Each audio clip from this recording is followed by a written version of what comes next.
누릴지어다. 여호와께서 말씀하시되 너희의 무수한 재물이 내게 무엇이 유익하뇨? 나는 수강의 번제와 살찐 짐승의 기름에 배불렀고 나는 수송아지나 어린 양이나 수겸소의 피를 기뻐하지 아니하노라. 너희가 내 앞에 보이러 오니 이것을 누가 너희에게 요구하였느냐? 내 마당만 밟을 뿐이니라. 헛된 재물을 다시 가져오지 말라. 분향은 내가 가증히 여기는 바요 월삭과 안식일과 대회로 모이는 것도 그러하니 성회와 아울러 악을 행하는 것을 내가 견디지 못하겠노라. 내 마음이 너희의 월삭과 정한 절기를 싫어하나니 그것이 내게 무거운 짐이라. 내가 지기에 곤비하였느니라.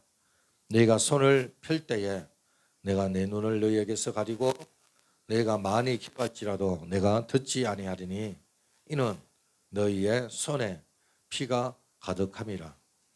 너희는 스스로 씻으며 스스로 깨끗하게 하여 내 목전에서 너희 악한 행실을 버리며 행악을 거치고 선행을 배우며 정의를 구하며 학대받는 자를 도와주며 고아를 위하여 신원하며 가보를 위하여 변호하라 하셨느니라. 여호와께서 말씀하시되 오라 우리가 서로 변론하자. 너희의 죄가 주홍 같을지라도 눈과 같이 이어질 것이요 진홍같이 붉을지라도 양털같이 희게 되리라. 너희가 즐겨 순종하면 땅에 아름다운 소산을 먹을 것이요 너희가 거절하여 배반하면 칼에 삼켜지리라. 여호와의 입의 말씀이니라. 하나님의 말씀입니다. 오늘 이사야 1장 10절에서 20절 말씀을 가지고요 마음으로 드리는 예배라는 제목으로 같이 은혜를 받기를 원합니다. 많은 은혜 받으시길 바랍니다. 새해가 밝았습니다. 또 한 해를 시작합니다. 시간이 참 빠른 것 같아요. 우리의 인생은 나그네 인생입니다. 그래서 우리의 본향은 우리가 살고 있는 이 땅이 아니고 영원한 하나님의 나라, 그 땅이 우리의 고향이고 본향인 줄로 믿습니다. 그래서 우리는 이 땅에서 나그네 같은 그런 삶을 사는 겁니다. 시간이 참 빠르게 흘러가고 있지 않습니까? 우리는 시간을 귀하게 사용하지 않으므로 많은 것을 읽고 사는 것을 우리가 보게 되는데요. 이런 말이 있습니다. 10년이라는 시간이 얼마나 귀한지 알고 싶으면은 대학을 막 졸업을 하고 직장을 못 얻은 조도생에게 물어보면은 귀한 걸 안다고 해요. 그리고 1년이라는 시간이 얼마나 귀한지 알고 싶으면은 방금 성적이 나빠가지고 재수하는 학생들에게 물어보면은 안다고 합니다. 그리고 한 달이 얼마나 귀한 시간인지 알고 싶으면은 한 달 먼저 미숙아로 태어난 엄마한테 물어보면은 그 시간이 귀한 걸 안다고 해요. 그리고 일주일이라는 시간이 얼마나 귀한지 알고 싶으면은 주간 잡지 편집국장한테 물어보면은 알 수가 있다고 해요. 그리고 1시간이라는 시간이 얼마나 귀한지 알고 싶으면은 애인을 기다리는 총각한테 물어보면은 안다고 합니다. 그리고 1분이라는 시간이 얼마나 귀한지 알고 싶으면은 방금 기차를 놓친 아주머니한테 물어보면은 안다고 합니다. 그리고 1초의 시간이 얼마나 귀한지 알고 싶으면은 사고 순간 간발의 차로 살아난 사람한테 물어보면은 안다고 합니다. 그리고 100분의 1초의 시간을요 귀한 걸 알고 싶으면요 올림픽 대회에 나가지고 은메달을 딴 선수에게 물어보면 안다고 합니다. 실제로 우리 그 평창 올림픽 때, 동계 올림픽 때 500m 이 시합이 있었는데 우리나라 선수 차민규라고 은메달을 땄습니다. 얼마 얼마 차이로 은메달 딴 줄 아십니까? 1초 아니에요. 0.01초입니다. 0.01초. 거의 비슷하게 돌아왔죠. 진짜 거의 비슷하게 돌아왔는데, 그래서 기자가 선수에게 물어봤습니다. 왜 은메달을 땄습니까? 물어보니까 다리가 짧아서 은메달을 땄다고. 다리가 짧았다. 예, 시간은 이렇게 귀합니다. 정말 100분의 1초도 귀하고요. 0.001초 때문에 은메달을 따는, 정말 여러분이 올림픽 시합을 위해서 10년을 준비하고 또 평생을 준비하고, 그런데 몇 분 만에 또 몇 초 만에 이렇게 끝난다는 것은 어찌 보면은 허망할 수 없는 그런 일들일 수 있는 거거든요. 그만큼 시간이 중요하고, 시간은 아무도 기다려주지 않습니다. 절대 기다려주지 않습니다. 전에 세이코시계라는 그 회사에서 광고를 했는데 이런 광고를 했습니다.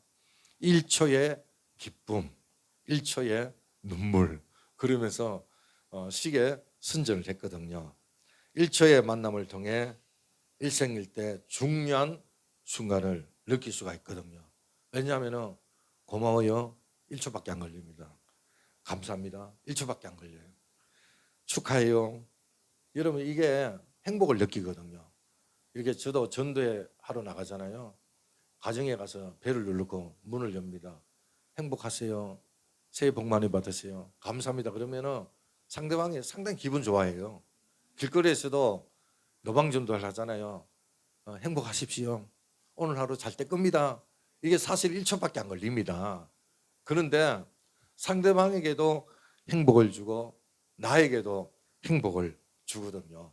용서합니다, 죄송합니다, 미안합니다, 안녕하세요, 이런 것들이 거의 1초밖에 안 되는 거예요. 그런데 이게 말이라는 게 뭐 돈을 줍니까?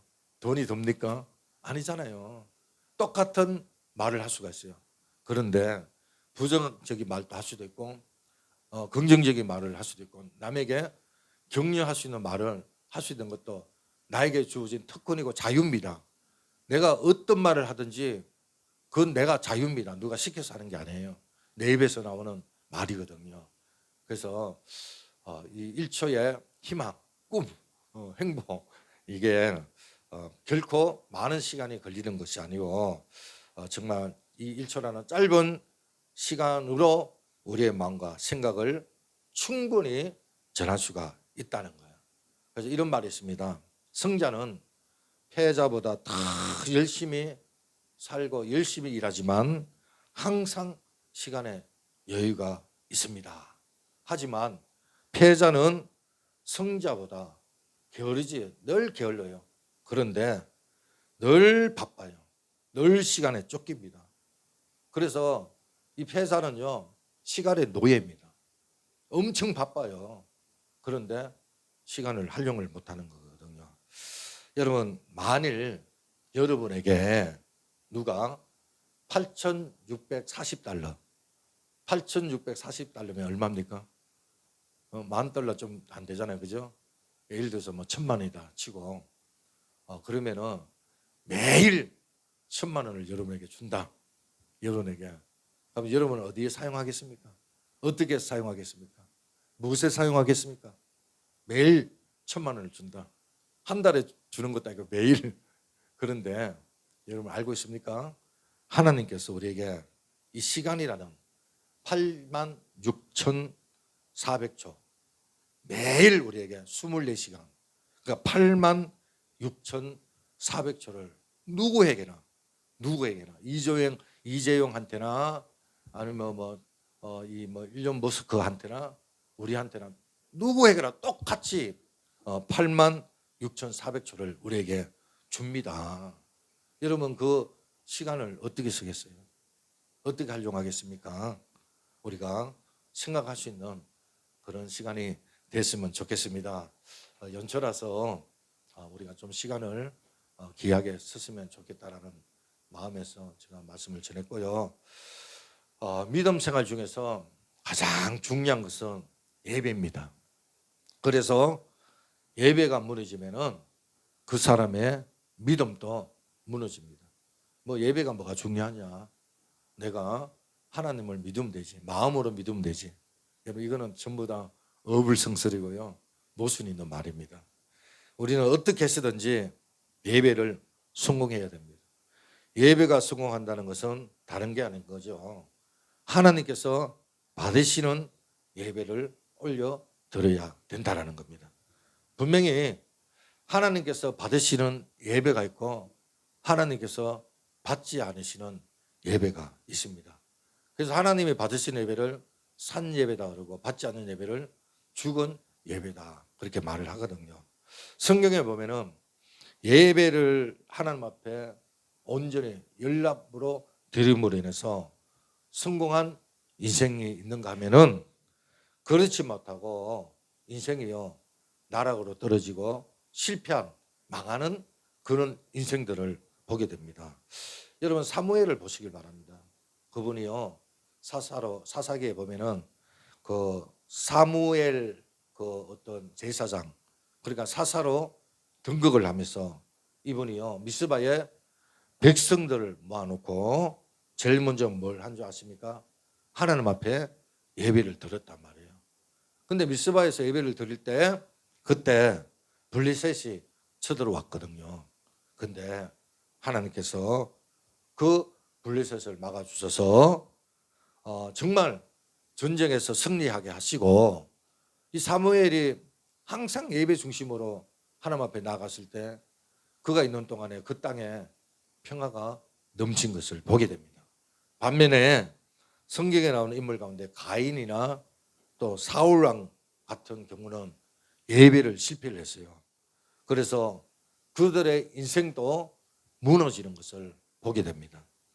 그러면 우리는 예배는 목숨을 걸어도 괜찮다 이런 말을 해도 틀리지 않습니다.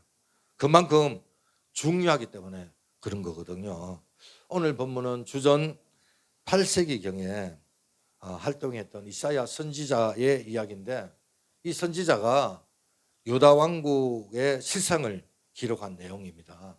당시 예루살렘과 유대 민족은 풍정등화와 같은 그런 상황이었어요. 마치 우리 지금 대한민국과 같은 그런 상황이었습니다. 그래서 국가적으로 상당히 위기에 있었거든요. 북쪽에는 바벨론 제국이라는 엄청난 강대국이 하루하루 강성해지면서 침략을 하려고 위협을 하고 있었단 말이에요. 그런데 안타깝게도 그들은 신앙적으로 타락을 했고 도덕적으로 부패하고 하나님 앞에 책망을 받는 그런 상태에 있었던 것입니다. 이 같은 원인은 다름이 아니라 가만히 이렇게 따져보면은 예배 실패에 있었음을 보게 되거든요. 그들은 예배에 실패를 했음에도 불구하고 회개하여 돌아서지 않습니다. 결국 하나님의 심판에 처하게 됨으로 인해 가지고 어떻게 됐습니까? 주전 586년경에 바벨론 제국에 의하여 비참하게 멸망당하고 포로로 잡히게 되는 그런 일이 일어나게 된 거거든요. 이처럼 예배는 한 사람 인생의 성공과 실패를 가름합니다. 국가도 마찬가지고 그만큼 예배가요 중요한 거예요. 하나님께서 오늘 우리에게 하나님이 받으시는 예배와 받지 않으신 예배가 어떤 것인가에 대해서 말씀을 통해서 알려주길 원합니다. 그래서 먼저 하나님께서 받지 않으시는 예배가 어떤가 한번 말씀을 통해서 보길 원합니다. 먼저 11절에 보니까 여호와께서 말씀하시되 너희의 무수한 재물이 내게 무엇이 유익하냐 나는 수강의 번제와 살찐 심승의 기름에 배불렀고 나는 수송아지나 어린 양이나 수염소의 피를 기뻐하지 아니하노라. 유다 백성들은 하나님께 예물을 드리고 많은 재물을 드렸던 것 같아요. 참 하루 종일 자는 것 같아요. 하루 종일. 그래서 자더라도 코는 고지만 밤에 뭐 했는지 모르겠습니다. 하여튼 죄송합니다. 예, 이렇게 이제 많은 유다 백성들이 하나님 앞에 제물을 드리고 이렇게 희생 제물을 드렸는데, 그런데 하나님께서 결론적으로는 기뻐하지 않았다라는 거죠. 그 왜 그랬을까? 왜 기뻐하지 않았을까? 그 답이 12절에 나오는데 볼까요?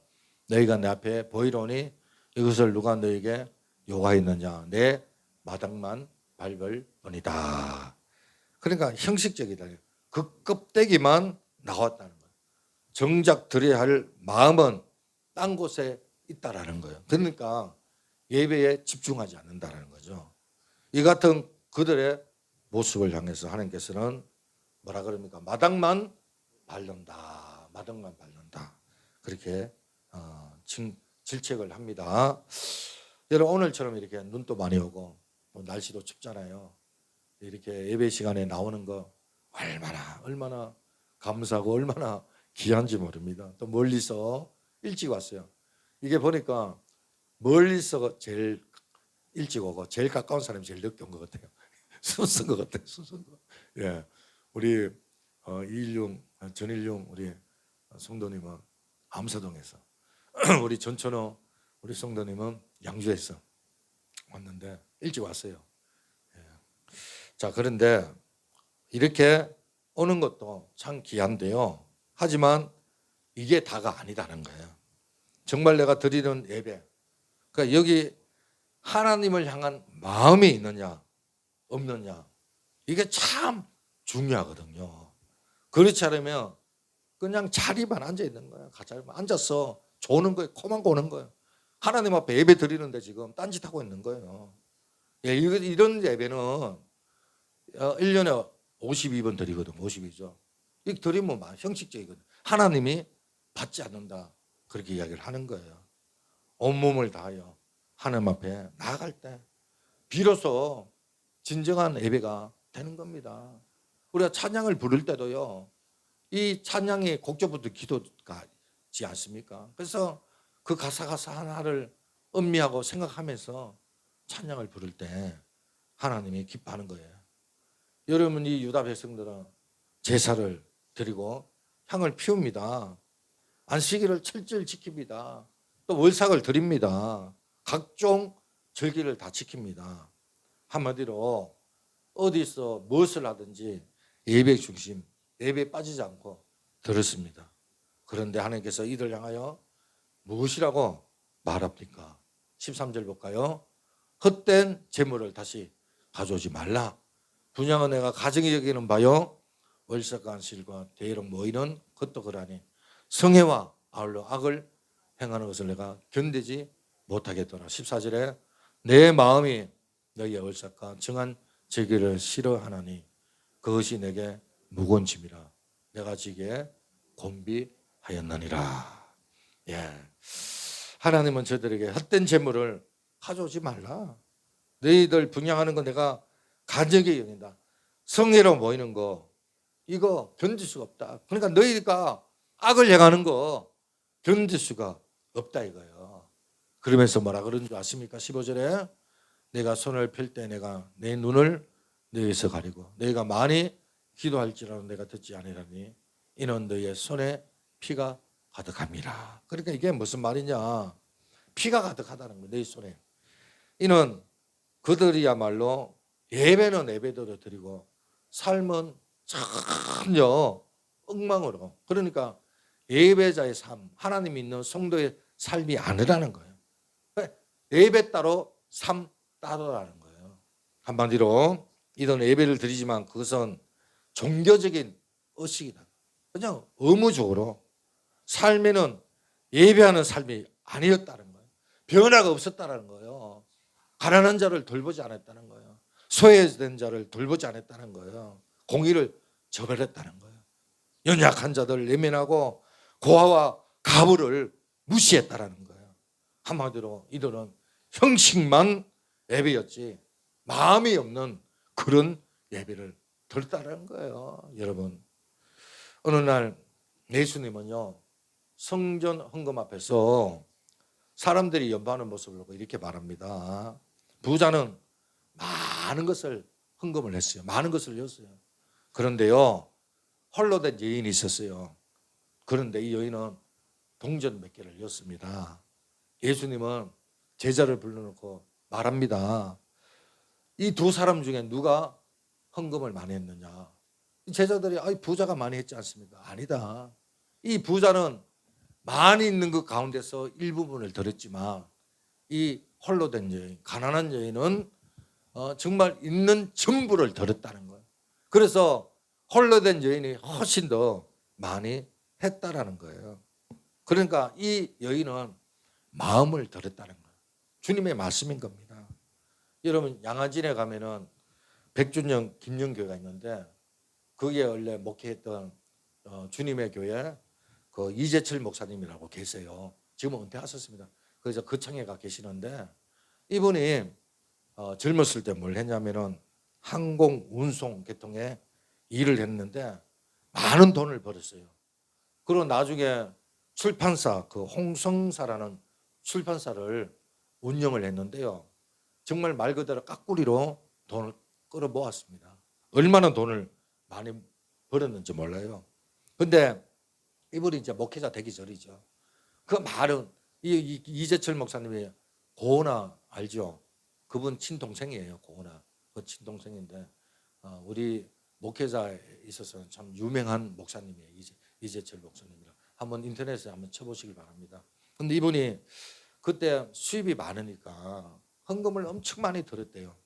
헌금을 11조 뭐 각종 헌금을 떼가지고 하나님 앞에 드렸는데, 그런데 이 책에서 그 매듭짓기라는 책이 있는데 이분이 쓴 책이 있는데 거기서 뭐라고 고백을 하냐면은 그때가 자신이요 하나님과 가장 거리가 멀었다는 거예요.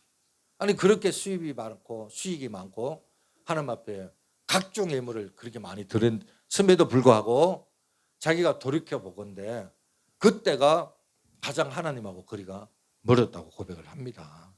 그것은 자기가 어떤 종교적으로 어떤 의무감으로 했지 정말 마음으로 하나님 앞에 정말 내 마음을 실어서 하나님 앞에 했지 않다는 거예요.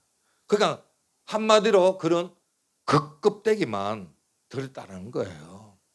여기 오늘 본문의 유다 백성들 예배는 형식적으로 각종 이 종교식을 했지만은 그런데 마음을 드리지 않았다는 거죠. 시간을 맞춰서 예배에 나왔지만은 그들의 마음은 다른 곳에 있었다는 거예요. 하나님께서는 그 같은 그의 예배를 받지를 원치 않는다. 그렇게 오늘 이야기를 하고 있다는 거예요. 아멘. 그래서 여러분 하나님이 받으시는 예배는 어떤 예배인가?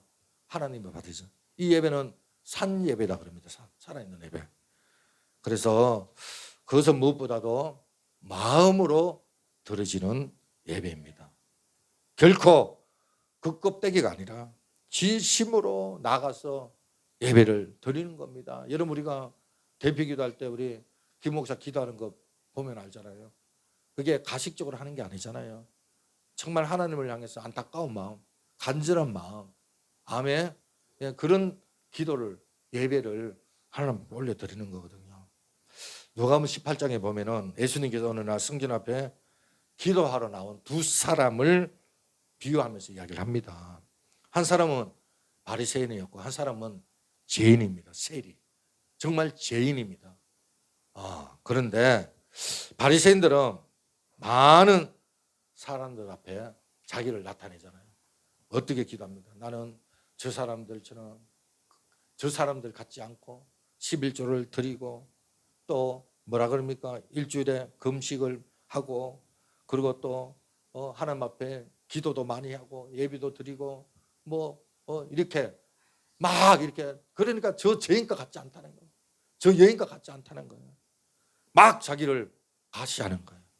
하지만 죄인 세리는요 하늘을 우러러 쳐다보지도 못하고 주여 나를 불쌍히 여겨 주옵소서. 주님 나는 죄인입니다. 나는 부족한 죄인입니다. 연약한 자입니다. 하면서 가슴을 치면서 하나님 앞에 나갔단 말이에요. 예수님이 이 두 사람을 비유하면서 그렇게 말합니다. 이 바리새인의 기도는 외식하는 기도. 하나님이 받지 않는다. 하지만 이 죄인의 세리된 죄인 세리의 기도는 하나님께서 받으셨다. 그렇게 이야기를 하거든요. 그러니까 바리새인의 기도는 연락되지 않았고 죄인 세리의 기도는 연락이 됐다라는 거예요. 왜 그런지 아십니까? 바로 바리새인은 남에게 보이게 했어요. 그냥 그 껍데기 형식적인 거. 하지만 죄인 세리는요 진심으로 하나님 앞에 부족하고 죄인이고 연약하고 아무것도 아니지만 주님 나를 긍휼히 여기시옵소서, 불쌍히 여기시옵소서. 나는 주님의 죄인입니다. 주님의 은혜로 이 자리에 왔습니다. 아멘. 주님이 그런 모습을, 그런 자를 기뻐한다라는 거예요. 그런 자의 예배를 받아 주신다라는 거거든요. 그래서 예배는 영과 진리로 진정으로 드려야 되는 겁니다. 바로 그 사람 하나님이 받으시는 사람입니다. 오늘 18절에 보니까 한복과 여호와께서 말씀하시되 오라 우리가 서로 변론하자. 너희 죄가 종 같을지라 누가 같이 휘어질 것이요 지로같이 부을지라 양떼같이 튀게 된다 이거예요. 이 말씀 하나님 앞에 마음을 터놓고 이야기하자. 진심으로 마음을 터놓자. 이 세상에서 가장 불쌍한 사람이 누군지 아십니까? 교회 와서 예배를 드렸는데 구원받지 못한 사람, 구원받지 못한 사람이에요. 다시 말씀해서 가식적으로 신앙생활을 하는 사람이죠. 여러분 마치 노아 방주를 만들 때 노아 시대에 많은 사람이 방주를 만들었어요. 그런데 그 방주 안에 들어간 사람들은 노아 식구들밖에 없습니다. 얼마나 불행한 겁니까? 나머지는 수고했지만은 거기에 대한 마음이 없었다라는 거예요. 오늘 우리는 하나님 앞에 가식적으로 나오는 사람이 아니라 진심으로 하나님 앞에 드려지는. 그래서 가식적인 거는 영 더하기 영은 영입니다. 빵입니다.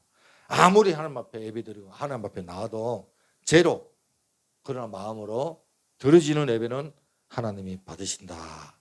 그래서 우리가 정말 진심으로 진짜 된 모습으로 하나님 앞에 나와서 예배드리는 저와 여러분 되기를 바랍니다. 여러분 이 보면은 이중섭이라고 알죠? 화가 유명한 화가죠. 일제시대 때 이분이요 자기가 정말 친한 친구, 여러분 친한 친구 있지 않습니까? 그죠? 중마고도 있고. 그런데 그 친구가 하여튼 폐결핵으로 입원을 했는데, 그래서 그 친구가 입원을 했으니까 그 친하니까 이중섭이가 빨리 병원에 병문안 올 줄 알았어요. 그런데요 하루가 지나도 안 오고 이틀이 지나도 안 오고 이 친구가 너무 섭섭한 거예요.